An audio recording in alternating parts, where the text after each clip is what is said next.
African Deep Thought with Baba Kaba. I'm Askia Muhammad. Thank you for listening to WPFW Washington.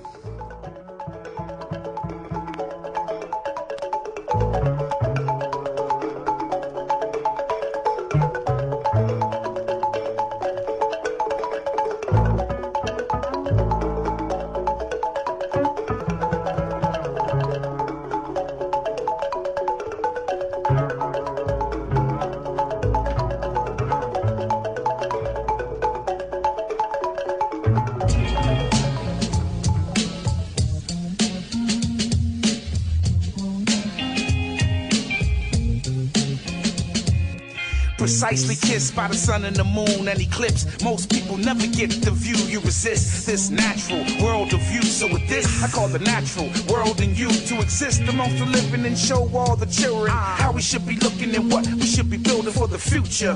No wigs, no lie. All I really want is you, no lie. Hear my cry from the Tubman City radius. Please let the ancestors' lessons awaken us. All the extra eyebrows and makeup. Baby, you don't have to be somebody else to grace us. With your presence, I would love to bask in. Is it really you, though? For real, I'm just asking. I don't want to get to know you, then meet somebody else later. After you peel off the layers, show me that you love yourself. Not with your words, but how you carry yourself when you walk amongst the world. Template for all the young black girls that's lost, wishing that melanin would just rub off. Like a temporary tattoo. Is that you or your representative? Be you outlandish or conservative? I prefer no additives or preservatives. The purpose is a deep connection, not no surface. Don't get me wrong, I love it how you dress it up, but don't mess it up. Have that goddess within stepping up in defense, telling you, teacher, don't teach me no nonsense. All you hear is work the kinks out, condition that kitchen, dismissing the fact that no matter how often you relax, Africa snaps back with them naps. Perhaps we need to backtrack and extract how the creamy crack attacked the psyche of blacks. How to care for our natural hair on the long list of mistakes forgot. Reminisce through afros and cornrows, Nazi dreads and peaceful locks. Displayed in classrooms and catwalks, from offices to auction blocks. But you've been tricked to feel less than with curly kinks up top. It's time for all that visual to stop. For the queens, we exhibit eternal love and concern, not temporary like perms. But it's vital that you learn how to discern the real from the unreal. That's one of the 10 cardinal virtues. We share this in love, not to hurt you, not to fault you, but to exalt you. Beyond the perceptions of those who once sold and bought you. Through what I say and what I do, show you it's true. All I want is you. Yeah, all I want is you. Baby, all I want is you now. Sister, naturally strong, strong, strong, strong, strong. What you put on your scalp can affect your mental. Baby, nothing's coincidental. These chemicals can cause breast cancer and such. Chemical imbalances that drive you nuts. It's just self-hate, but it's killing us now. You may have trouble with the date, but the time is now to be who you naturally are. Don't deny it. Be proud of the kink in your hair. Don't fry it. Instead, change your diet. Drink more water. Eat leafy greens. Stay away from the slaughter. Cleanse your shrine with the diet alkaline. All I want is you when the time's divine. Lay back, take our time. Sip the honey wine. Pull out our beads and chant in front of the shrine. It's all in our DNA. We ain't remembering. Our enemy is cured, okay? We keep pretending. If we live like somebody else, somehow, some way, it'll bring us wealth. Nah. All I want is you. Beneath the fashion, the shoes, and the do resides an empress of relentless beauty. As a man, it's my duty to adore you, do for you, never ignore you. Reassure you that what the Creator has blessed you with is legit. You're well equipped, agile and quick. I must admit and admire. Fresh out the box, ready to rock, no assembly required. Your natural essence is presence enough to make the rookie of the year retire. Cause he don't wanna be a player no more. Make a rude boy pull out your chair and open your door. All that without weave down your back or creamy crack in your pores. Goddess don't make mistakes, but she does make it man endure. And I'm more than sure, it's the real you we adore. No need to conceal you anymore. Them fakes and phonies, man, I walk right past them. Cause I'm looking for that organic or sad. Roll them eyes up in them head back spasms. Up against the door, down to the floor type passion. Self-hate, we smashing. Afterglow, we basking. Sister, I'm asking. Sister, I'm asking. All right, Little Rough Mike there featuring Freedom Writer and yours truly right there. All I want is you, the real you. right here on WPFW. Going to be honoring Rough Mike at the International Locks Conference this weekend. You just heard from Mama Akosua Sabri. Right here on WPFW, Jazz and Justice, the African Deep Thought Edition. It is Brother Kaba, and very pleased right now to be joined by one of the principals of the Aya Educational Institute, the one and only Baba Wekesa Madzimoyo. Welcome, Baba Jambo. Oh, C. Jumbo, my brother, C. Jumbo. So glad to be here. Glad to have you here. And you're going to be coming to town this weekend, is that correct? Well, actually, this is part of what we had planned to do, to be there. And what we've done, we're repeating something we were very successful with last year, and that was the Harriet Tubman, we call her Araminta Warrior Hilla Builder Weekend. So we had a bus trip. Unfortunately, the bus tour to her stomping ground, Maryland Eastern Shore, will need to be postponed until the spring. At the same time, we know that there are some powerful other parts of the trip that we're going to continue with this weekend. We're going to allow people to participate in our web conference platform for some of those. So actually there'll be some people who couldn't come to town who were planning to come who actually may be able to attend. And as we get into it, I'll give you the dates of that. Actually, we're using the same schedule. Everything is going to continue except for the tour because, of course, we cannot do that virtually. But the countering injected racial scripts that we do on Friday at the Thurgood Marshall Center, typically, we're going to offer that online to a wider audience in an interactive platform. Then on Saturday, we're still going to tell the Harriet Tubman, the Araminta Warrior Hilla Builder story. So, you might gather around. I'll tell people where they can go and get information so they can learn how to tell this story from the inside out. The power of that really is in addition to the power of getting her story right. It's what's unique about the way we tell the story is we're learning how do you tell a warrior healer builder story of someone like Harriet Tubman that can then be used as we're telling our stories of our other heroines and heroes and sheroes, because we have been trained to tell our story from the outside in, from their perspective. And last but not least, what we're going to also offer as a replacement for Sunday, because Sunday we'd be together for 6 hours and one day WHB. We've broken that into 3 6-hour segments that we will tell you about, where we're going through, and again, in an interactive space online, we're going to present the tools of what we call the Blacknificent Seven. And these are crucial, especially in these difficult times. I don't have to talk to you too much about the orange-haired one, about the resurging racism and the increased suicides among our young black men. And we're going to have some other tools to be healers in our community, healings of oppression's wounds, as well as continue to move forward. So that's what we're going to be featuring this weekend, just as we had before. Unfortunately, we won't be able to make that tour down to Maryland Shore, but hang on as you learn something about Araminta. It may make you all the more ready to jump in when we're ready to do it in the spring. Yes, and we're talking with Baba Wekesa Madzimoyo from the Aya Educational Institute. And I remember last year when we went on the excursion there to the Eastern Shore for the Araminta workshop, really, and experience. It was a life-changing event, and we got a chance to really hear and see her in a different light.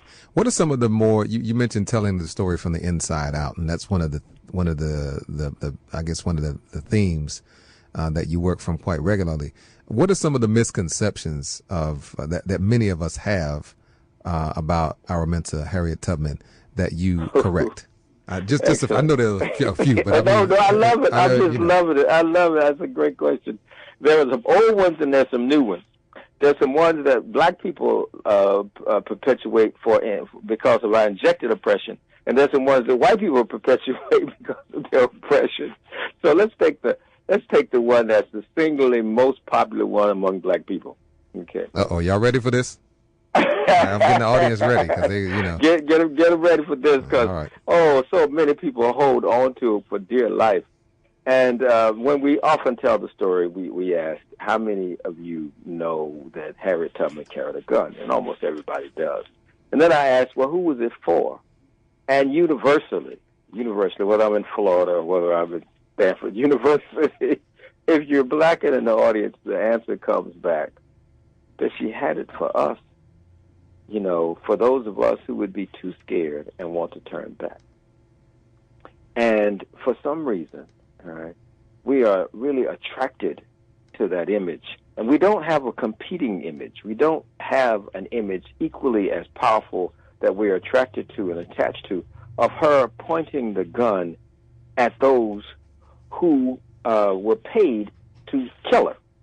That is, that same audience, a black audience, very often doesn't see her pointing the gun at white people, her shooting white people, even think of her doing that. When we tell the story, we often invite people to, because it's an interactive, participatory thing.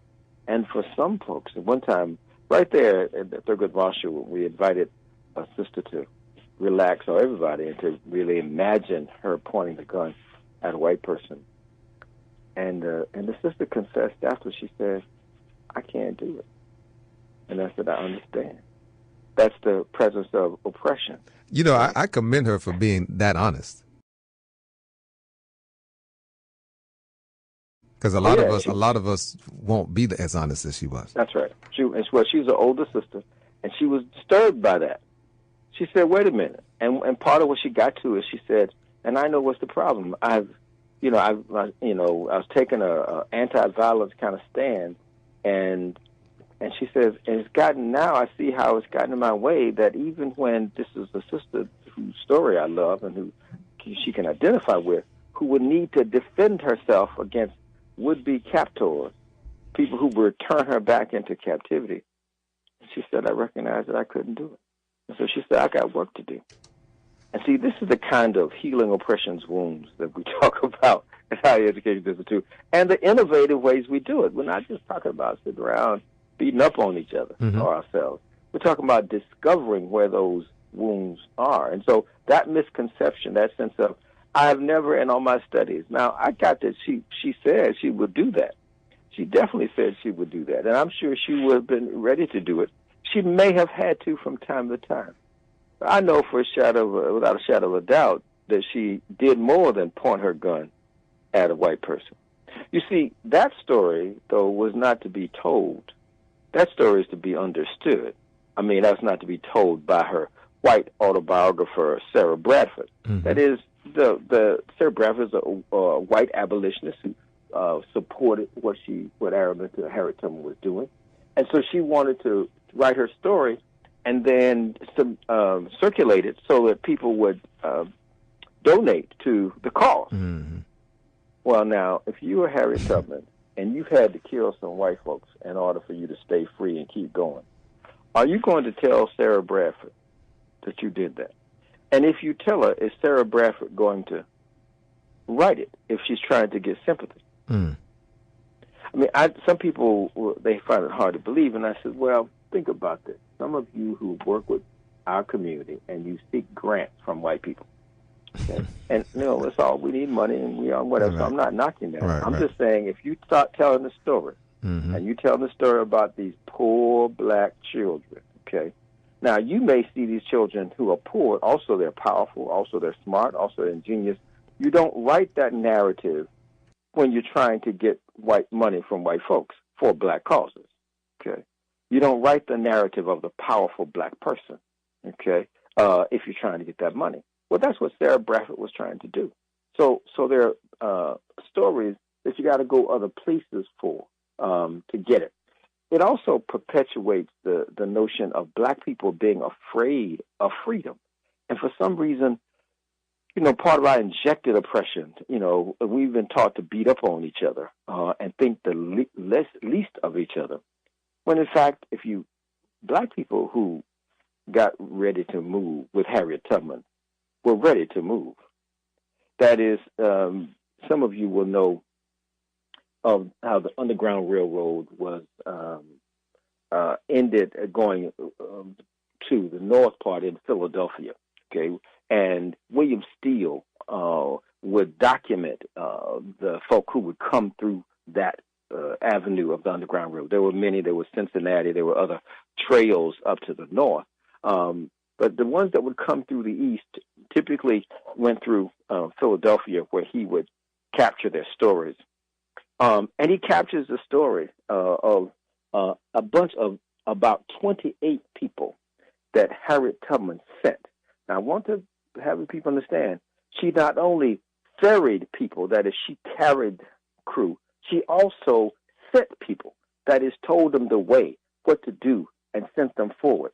Well, this particular group, Brother Steele writes that they were armed with revolvers, shotguns, butcher knives, and anything they could fashion into weaponry. You see, when we think of us escaping captivity, we don't have that image of some determined Africans who were ready, who did kill and were ready to kill to be free. And it kind of reminds me what you just said. A lot of things come to my mind, but one of the things that something that Malcolm said. He said, when you fight, in the Civil War or whatever, you bled, you fought for the white. Basically, he said you fight for white people, you bleed for white people. But when it comes to your children being bombed, you haven't got no blood. And basically, the point for me that he was making is kind of like the point that you're making, in that, when you talked about these Africans trying to free themselves, independently, that's a no-no. However, when we talk about Africans fighting, for instance, in the Civil War, for the Union, then that's permissible as long as we're fighting for or with whites. Absolutely. Yeah. That's right. But in the reason we call it storytelling from the inside out is because we have been so influenced and socialized in the system. When we're telling the stories, we tell it the same way. You see, I'm not talking in this case about white people telling her story. I'm talking about when black people, right. I can't tell you, when we start telling the story, the gun was for us. Because we were scared, knee buckling, and she had to do that, or else we weren't going to get free. See, it is the injected oppression, the distortion of the image of us as unprepared to die, as preferring upon being faced with difficulty, that we prefer to go back and run. Okay, and again, I don't mean that from time to time she didn't have to threaten, but the gun wasn't for us, and more often than not. So if we're going to portray a story of Harriet Tubman, why not portray a story of Harriet Tubman with powerful black people who wanted to be free and were determined, like her, to be free? See, in order for her to be the leader, we don't have to be imbeciles. We don't have to be punks. We become her cadre, okay? We become her posse, okay? Yes, and benefiting from her leadership, benefiting from her wisdom and courage. She's done it many times. But now we don't have to be so low, all right? Which is, in fact, not true, okay? Now, again, when you're painting the picture to get white folks money, you're not going to do that. And this was over and over. I mean, in Sarah Bradford's piece, you're not going to see, they're, Africans armed to the teeth. All right? Now, another thing that's related to this, to get this story straight, that actually helps us, is the picture that we've been told, primarily from white people, continually repeated by us, but told, is that the people who helped her on the Underground Railroad were primarily, almost exclusively, white abolitionists. Not true. Not true by a long shot, okay? The people who helped her, who hid us away, were other African people, okay? The people who risked their lives, because if they were caught, they would be put in captivity, and some were, or killed, or put in prison. So there was no, pay a fine and get tapped on the hand. No, if you you were helping other Africans and you were a free African, then you would either take their place, be put in jail, or killed. Case in point, about a month ago, I went with a group down to Pocahontas Island, which is right outside of Petersburg, Virginia. And it was an enclave of free Africans who had been free for, since like the 17th century.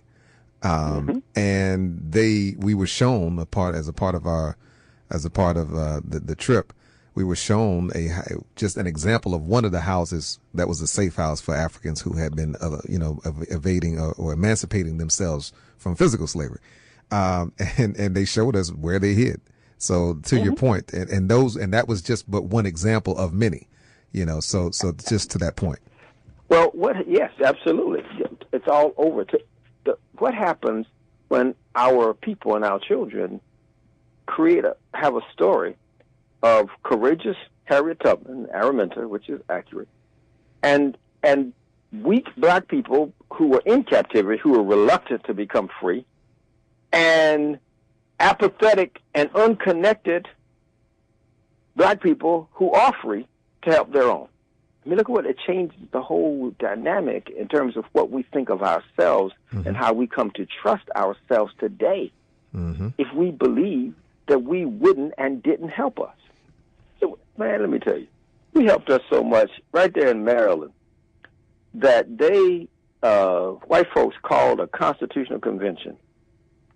And the key issue on the table was the elimination of all free black people from the state of Maryland. Because free black people were helping captured black people so much that the folks, their crops was leaving. I mean, their property was getting out of there. And they literally came to the point. Now, it lost by just a few votes. And guess who cast those votes? Who was that? Black people. See, so we tell the story, and again, the basis of the story and the way we tell it is based on something that I was inspired from Barbara Clark. Barbara Clark taught me and taught us that if you're really trying to find out what your curriculum should be for black people or for your students or whatever, for him it was really simple. He says you study what you need. So whatever the qualities, whatever the skills, whatever materials we need, that's what we study. So you don't worry about, here's somebody said, no, whatever you need, what we need in our people. And so I was listening to that one day, and I was thinking of story, and it just came to me. So I always have to call his name and give him credit because it was just coming through the ether. His is study what you need. What I heard is also, to me, story what you need to develop. That is, we tell the stories based on what we need to develop in ourselves and what we need to develop in our people and our children. So if we need courage, and think about it, many times you do this naturally. It's just that we don't continue that natural trek as applying it to our story globally. We do it in our families all the time. When you look at your child and you want to have your child to have more courage or more compassion, then you'll reach into your family of stories and you'll tell them a story about compassion. You tell them a story about courage because you want to, develop courage in them. You see, stories and history is not for the past. It may be about the past, but it's for the future. And so if we're thinking of telling stories about Harriet Tubman, about Frederick Douglass, about David Walker, Frances Ellen Watkins Hopper, Vera Church Terrell, or Alexander Crummell, Henry Highland Gardner. It doesn't matter. Okay? You just mentioned Frances Helen Walker Watkins Harper. I just mentioned her. Her birthday was last week. Her birthday anniversary would have been last week as well. So that's one of the ancestors that we lifted up this week. So I just wanted to shout her out again. Beautiful. Shout her out again. Bury me in a free land, she said. We need to study the sisters. But the point is, if we're telling her story, then we need to tell the story of her that inspires in us what we need as a people today. So we don't let people just tell. I mean, you can tell my story. You know, my life, anybody's life is so filled of everything. Okay, and as you're saying that, and it's really so that we can actually be inspired by her story inspired to action. Because when you kind of talk about the superhero trap and everything with her as well, because the way that we normally hear the story, it doesn't make her accessible to us, because it makes us like you said, all the other blacks were afraid and scared and shivering and all this other stuff, and she was the brave one standing up in the midst of all these cowards. And so when the story is told that way, we're thinking, well, I can never really do like she did, because she was a superhero. Whereas, that's right. So she was never scared. She was never scared. She was never trembling. Mm-hmm. She never had a second thought. Mm-hmm. Yeah. Right. Yeah, you're so right. Which is, of course, another piece that you bring out that we tell in terms of differently. And that is whether we're talking about Harriet Tubman or Luke Cage.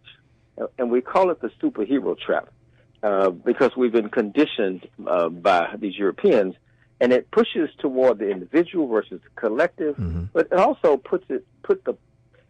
as you say, it inhibits our action, though it's told as if it will inspire our action. Exactly. So when we make Harriet Tubman a superhero, or I'll go back and forth between Harriet Tubman and Luke Cage for some folks who, are more recent and who can deal with it. So let's take Luke Cage first. So let's say, if you're the character, we told a story of a character like Luke Cage. He's a superhero, okay? That is, if he sees some police brutality, he could go over, and tell some folks quit. They don't, he'll grab a gun and bend it, throw the white police over there. The other one may shoot him, and he'll say, oh, man, I got to go get me another shirt, okay? And then, throw him over the car and then tell the black person, to go on their way. And that's fine. I can, as a story, I listen to that. But I'm not inspired to do that. I'm not going to do that. It won't have me go outside and upon seeing some police brutality, take any action. Because bullets don't just bounce on me. Right. I can't just get a new shirt, okay? I got to, get a new heart, new lungs, new whatever. And so while it seems like it's just a thing we need to see, instead of a superhero, we need a hero and a shero that's an ordinary person doing extraordinary things. I'm going to repeat that for folks. That is an ordinary person doing extraordinary things, because all of us can do extraordinary things. Harriet Tubman was not superhuman. And as you say that, and I'm going to throw another sister's name out there, sure. and that is Ella Baker, because it kind of sounds like what she says. She says that, she said that, strong people don't need strong leaders. Right. So basically saying that you don't need a superhero, because the culture of the people is alive in all of the people, and so therefore now you're messing with another piece, and that is the universal black orphan. Yes. Okay. Yeah. Because part of the way these tell the story is just, and they go together, as you can hopefully see. That is that Harriet Tubman don't have no family. She doesn't have any collective people. She don't have any other comrades that she leans on when she's despondent, about it, when she needs encouragement. She's not a strong woman among strong men and strong women, right? She's the strong heroine by her damn self. Right. Excuse me. I don't suppose because on it by herself. and that is a trap, okay? Because we don't know the formula for winning. We think the formula for winning is that she's just some super strong individual that's some superhero, and I mean, think about it. When I grew up, if I start caring about somebody and I wanted to start spending some time with that person, there was a question that somebody in my house was going to ask me. It was a simple question. But somebody in that house would ask me the question, well, who her people? Simple. Who? You got to tell me a little bit about this person. You can't just go and start dealing with nobody. That's true. Mean, if you, it's okay to meet people, but you're going to kind of be bringing them into our world and you getting to know them and all of that. Oh, that's that Rogers boy. Oh, that's that so and so boy. Oh, that's that so and so girl. That's what I heard coming up. Right. That's right. I know them. Yeah. Or What church do they go to? Mm-hmm. It's like you're getting a bead on who Right. this is. Okay, Based on their community. That's right. Not their name. You got their name, but I want to know who are his or her people. Mm-hmm. Okay. Now, as powerful as that is in our community, and no matter where I go, black people remember that. Mm-hmm. I said, so since I've loved Harriet Tubman, I've loved Ella Baker, I love Malcolm X, I've loved many people, why are we abandoning what our grandmothers and our culture has taught us to do? And that is, you ask, who are her people? Who are his people? You get to know the community, the family and the community out of which a person comes and where they are, in order for you to judge who this person is and how you're going to roll with them. Mm-hmm. Now, this is so critical. At the same time, when we are telling stories about our heroes and heroines, I'm talking about black folks, and you forget, ain't no white folks in the room. It's me and a group of black people, my family, or a classroom, and I'm going to tell the story about Harriet Tubman, but it never, ever occurs to me to ask, research, or tell the story about her father, about her mother, about her sisters or her brothers, about Malcolm's. All we got is a distorted picture of Malcolm's mother.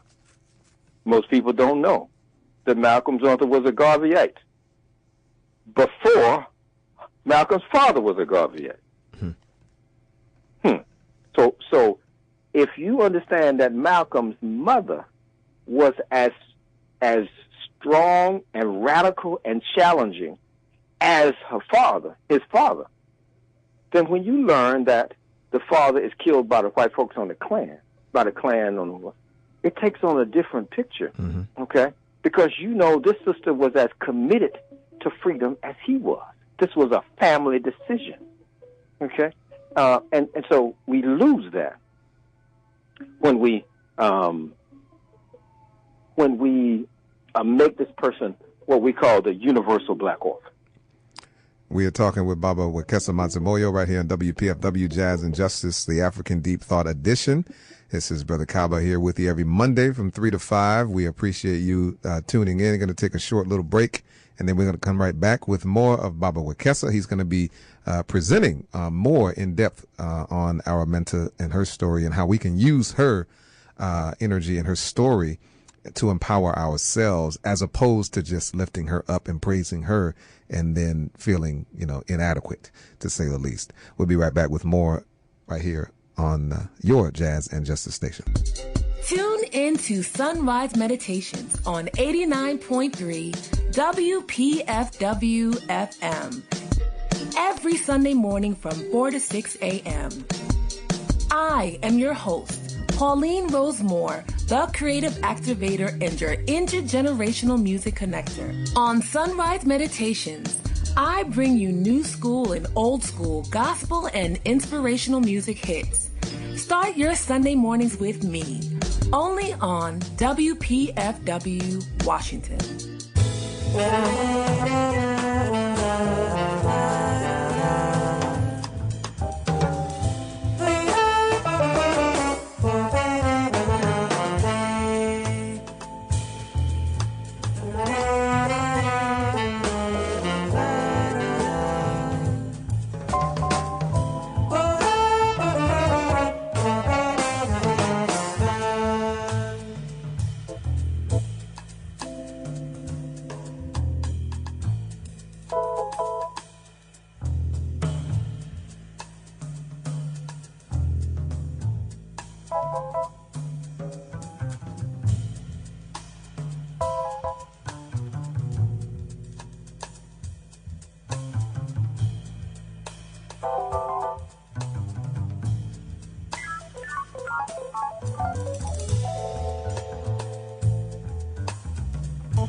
his 2015 album, Spiritual Awakening. That is Awakening from my good brother Reginald Sinjay, right here on WPFW, Jazz and Justice Radio, the African Deep Thought Edition. Beautiful music right there. Saw him last night. He performed with us at the Train Tribute as well a couple weeks ago, or last week, a week ago Friday. He and his group, just a wonderful, wonderful group. He had a sextet, and they just knocked the whole place down. They just shut it down. Figuratively and literally. They were the closing act, and it was just a great situation. And then last night he was performing with us at the Howard Theater when we were doing the Appeal fundraiser Founders Day. Always a great joy to play with and listen and experience Reginald Sinche. So that's from his 2015 album, Spiritual Awakening. We are continuing our conversation with Baba Wekesa Madzimoyo of the Aya Educational Institute. He's going to be convening a workshop this weekend online, dealing with Araminta, the Araminta story, Harriet Tubman, and really giving us some much deeper. This is not your garden variety Harriet Tubman, story. You're going to get some stuff that you have probably not heard before. You probably have already heard some stuff that you haven't heard before. Yeah, in the course of this conversation, you're going to get even more coming up this weekend. And it's not only going to be just good trivia. It's going to be stories that you can use. And that's the most important thing. Making her accessible, making her more functional for us, and all of our sheroes and heroes, making them all more they're heroes, but not necessarily superheroes, because we all can be heroes. So that's the beauty of what he's doing. Now, Baba Wekesa, you were talking, I had mentioned before you came on the air, one of the things that you kind of dispelled, and you kind of mentioned it quite a bit on already, dealing with the superhero trap. And you kind of explained that a little bit. And you're going to get more into that this weekend. And I think it's a very important thing to do when we talk about people like Araminta. It is. Well, when we think about Araminta, because we're showing two things. When we make someone a superhero versus an ordinary person doing extraordinary things. Malcolm was an ordinary person. He told you, Detroit Red. There was nothing inherently special. He didn't come from the planet, some other planet, okay? He was an ordinary brother choosing to do extraordinary things, and he certainly didn't do it by himself, okay? But he chose to do extraordinary things. That makes him accessible. Now, this is really important because if we don't do that, then instead of it being his life or Araminta's life, Harriet Tubman's life, becoming instructional, it will be debilitating. It will, more than that, make us satisfy ourselves with fantasized victories. I want to repeat that, because that's a function of oppression, and Hollywood and other storytelling. It means it's no good. That is, we're to satisfy ourselves with fantasized victories. Harriet Tubman wasn't satisfied with the fantasized victory. She wanted the real thing. Okay. So many others of our ancestors wanted the real thing, and they gave their lives, and and I don't mean all of them died, many didn't die, but they still gave their life's work for a real victory, not a fantasized victory. You see, but if you make Harriet Tubman or anybody else so far out of reach, then I'll be satisfied with the story of her and the possibility that somehow I may get another leader who will come along to rescue her. And that's what we start praying for, as opposed to praying to make ourselves be the leader that we need to be, the ordinary person who's choosing to do extraordinary things. But we cannot satisfy ourselves. Now, we have that in modern times when Obama was elected. And I don't care whether you think it was a good thing or not a good thing, or he was a great person, not a great person. I'm not dealing with that. I'm dealing with many of us satisfied ourselves with the fantasized victory. Mm-hmm. Okay? That's dangerous for us, okay, right now. As powerful as the Black Panther movie was and is, and for all of the good things it had in it, we definitely don't want to be telling ourselves that somehow because there was a Black Panther movie and it was the top grossing movie and blah, blah, blah, blah, that we are somehow more victorious. When right now the racism is resurging, regentrification is in a way that we've not ever seen it. That is, typically regentrification was, okay, white folks are coming back into this neighborhood, but these over here are left alone, or you can go here. I don't know about D.C., but in Atlanta, there is regentrification in every Black community. Same here. Okay. So we cannot be satisfying ourselves with a fantasized victory. And that's the problem with the superhero trap, with making our heroes and sheroes or heroines, and making them superhero. Because superhero means like a Luke Cage or like a Superman, that you have some special quality from kryptonite or from some mad scientist experiment gone wrong. And therefore you got bit by a spider or something. Yeah, so you're some superpower, you see. So, I mean, but Araminta didn't have a superpower. She had power now, real power, okay? So did many other Africans who were cohorts with her, okay? Some before her, some after her, some with her. And I, as you say that, a lot of times we hear, we hear things from people about, you can change your, motivational speakers, and I'm not necessarily knocking them. I do have one particular issue with the motivational model, and it's kind of speaking to what you're talking about, but it's like an inverted superhero trap. It's basically saying, okay, you can, actually it might be the same thing. You can actually make it. You can actually make it, but it's more in the context of you as an individual. Can make it. You as an individual can change your life. So the only time it's okay to be a real life superhero, if you will, is if you do something on an individualistic level. You can change your life. You can change your circumstance. You're absolutely right. That is, and if you put the two tools together that we're talking about here, we're talking about universal black orphan, and you're talking about the superhero trap, and they are presented together. Now, these are scripts that have infected the way we tell our stories. It's nothing but oppression. Okay, but it's infected it so that just as I may look in a mirror and decide that my black skin is ugly, even if a white person's not there, that's because they've already infected me with the thought, the idea, etc. Okay, so this combination of universal black orphan, that is, you're not a part of a collective, or if you are, they don't matter, or they're less than, or they're inconsequential. Okay. It's just you. And we I'm sorry to cut you off, but we hear that all the time. And because sometimes I'm baffled when I hear black people talking about black people as if they're not black people. They'll say, "Oh, black people, they." That's one of my pet peeves. When we teach about our period of captivity. We don't call it slavery. We also don't call it enslaved. Enslaved would get what we're talking about. That is, Africans. We were not.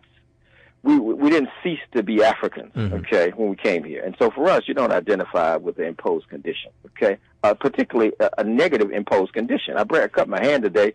I don't meet you tomorrow and say, hello, Kaba, I'm a cut hand. No, I'm Wekesa. My condition is a cut hand, so would you please shake the other one, okay? So it's not a denial of the condition, though it's a very powerful psychological, hypnotic piece for me to take on the condition as my identity that somebody imposed on it. Okay, so coming out of this place, it's important that we recognize the residuals. People have told us, and we've said all the time, captivity, is not going to change. It's in our mind. Well, part of what we've looked at is how the change is embedded in the way we have learned to and been coaxed and induced to tell stories about us. So when it's just me and I'm telling a story about somebody as powerful as Araminta, okay, then white supremacy guides me to tell the story as if this person is a universal black orphan. That is, there's no other family that matters, no other folks that matter, and I can be a superhero like her. So this is the motivational speaking piece. That is, we don't have to challenge oppression. We don't have to unify with each other. Mm-hmm. We don't have to heal ourselves or them. Okay, it's just that if we, as long as I get mine. As long as I get mine. If I get mine, or I can heal by myself. That's another one. You can go on the other side because we got the motivation. We also got the healers that don't account for oppression. And again, there is importance in me being able to practice yoga and get centered. There's importance in me being able to breathe deeply. No question about it. No ifs, ands, or buts. And in order to stop these folks from shooting us in the street, I also got to know that I have to know how to heal and build, how to facilitate healing in my community, among my family. So I can't just go and become this yoga by myself. And I got all my stretches down pat. At the same time, I'm not healing the wounds in my family. Okay? That's not priority.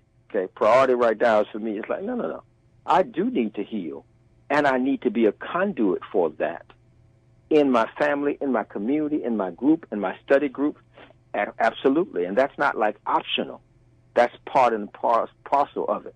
And I also need to know how to build with my people, because this whole Eurocentric, I can do it by myself. I don't have to have anybody. And then, if I'm successful enough, I'll just buy people. You see, I'll just buy their commitment. I'll just pay them enough. And not understanding that it is critical for us to be a collective, and to not just be one, to know how to create one. And again, we take it way big so that it has us be incapacitated. How about let me know, how do I have the light-skinned, dark-skinned conversation in my own family and help to heal some of those wounds? How about you went to college, I didn't go to college, this side of the track, that side of the track. How do I have those conversations so that I help to heal my family and myself, as well as the personal affirmations that I do, as well as the stretching and the breathing that I do? Okay. It's critical that we don't see ourselves and allow people to promote us so that we become, in our success, or in order to be successful, universal black orphans. This notion of, well, I don't need anybody. Oh, please. But you know what? You said something earlier I want to get back to Harriet Tubman. You said what we do is help to make her accessible, and that's true, by denying the universal black orphan and denying the superhero trap. But others use that. Others who are not our friends use that same tagline in order to neuter Araminta.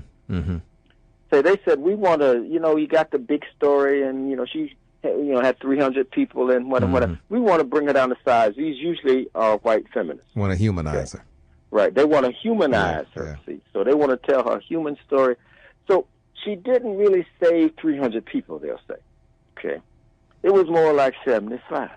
Oh, she really didn't go and wasn't a person for her people. She was a person for her family, and some folks just kind of came along. It's important that, and this is part of what you'll learn as we review different books about Harriet Tubman and recommend which ones to use for yourself and your children and whatever. But this we're going to humanize her and tell her story as a woman, and and neuter her as a heroine for black people. It's something you just got to watch out for. Okay. And even when we went down the trip, and this is one of the things that we'll do in the spring, and we take the tour and we go down to the visitor center they have for her, which is a museum/visitor center, and they have up on the wall about 75 people and saying, oh, she was about 75 folks. Of course, they're not counting the 28 that she sent that I mentioned earlier, that Steele documented there, or the many others like that. And they're not counting the 755 that she freed in the Civil War. Okay, so it just is important that under the notion when we say we want to make her accessible, it's not the same thing as others who are not telling her warrior, healer, builder story. Good point. Very good point. Be careful when white folks want to humanize your people. Okay, to help you out so that she'll be more accessible. For us, they're more accessible not because we deny her heroic or sheroic acts, but we include them in the collective so that you see brothers and sisters who inspired her, who worked with her, okay, who complimented her. It doesn't diminish her one iota. Yeah. For you to know that her brothers, I'm talking about her brothers, were bad. I mean, you come for OurStory, you be like, what? No wonder. Her daddy was off the chart, okay? So was her mama. Folks came down trying to come to she saw a white man, her mama name was, they called her Harriet. So Harriet Tubman was named Araminta. She took her mother's name when she got to be a teenager. That's why we call her Harriet Tubman. Her mother was named Rit. Rit saw some white folks, a white guy in the plantation that she didn't see before. And she reasoned or intuited that he was there to get her son, to buy him, take him further south. Well, she hid her son away, and she went and confronted the captor that ran the plantation and the other dog. And she said, because they called for him to come. He didn't come, but she did. And she said, if any one of you dot my door looking for my son, I'll split your head wide open. Now, she is in captivity talking to the captor and the would-be captor in that fashion. Okay. Now, when you know Rit and when you know her other brothers and sisters, then you understand not only Harriet Tubman and how she got to be and how she got to heal, because she wasn't always that way. Just like we all got to heal, how she leaned on her family to do that. You begin to understand the formula for creating a Harriet Tubman now. And it is not that she's some superhero by herself and all of that. And it's important. I mean, that piece is a holdover, not holdover. It's from white supremacy, So you have, so-and-so and the Lakers. Okay, you don't have a team anymore. You have this person, and everybody else is kind of inconsequential and that whole kind of thing, which of course goes against it. But be careful as we are trying to have people humanize her, and so that's part of what we deal with. So not only are we telling her story, we're telling her story to develop in us that which we need and right now to move our people forward. And so you're learning how do you counter things, how do you tell a story based on what we need. And part of that is permission giving. We have a sense like, no, that's not the story. Well, I mean, there's so many stories to tell. I can tell a story about my dad, the magnanimous one. I can tell them a story about my dad who was afraid and started doing some crazy things because of his fear. And both the story. Go ahead. I'm sorry, but we have just a few moments left now, okay. Just like a minute left. So, but I wanted to once again get the rundown for this weekend and then how people can participate. Great.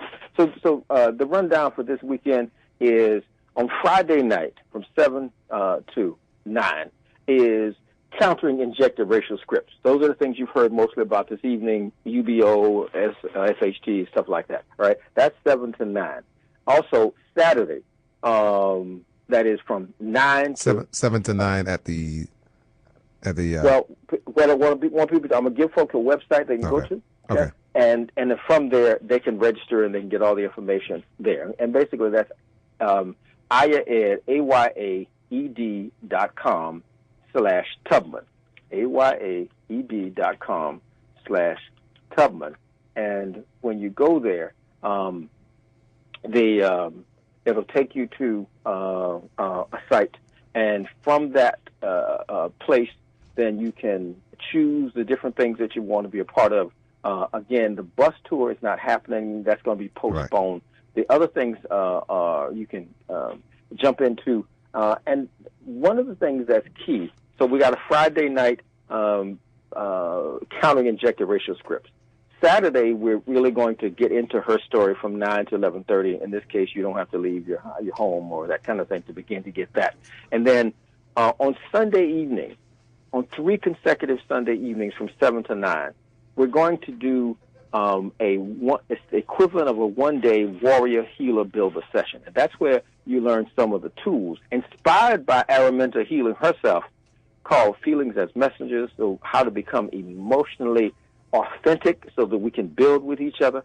All right, and Baba, we gotta go. Wrap it That's up. Good enough. But once again, just a website and or phone number.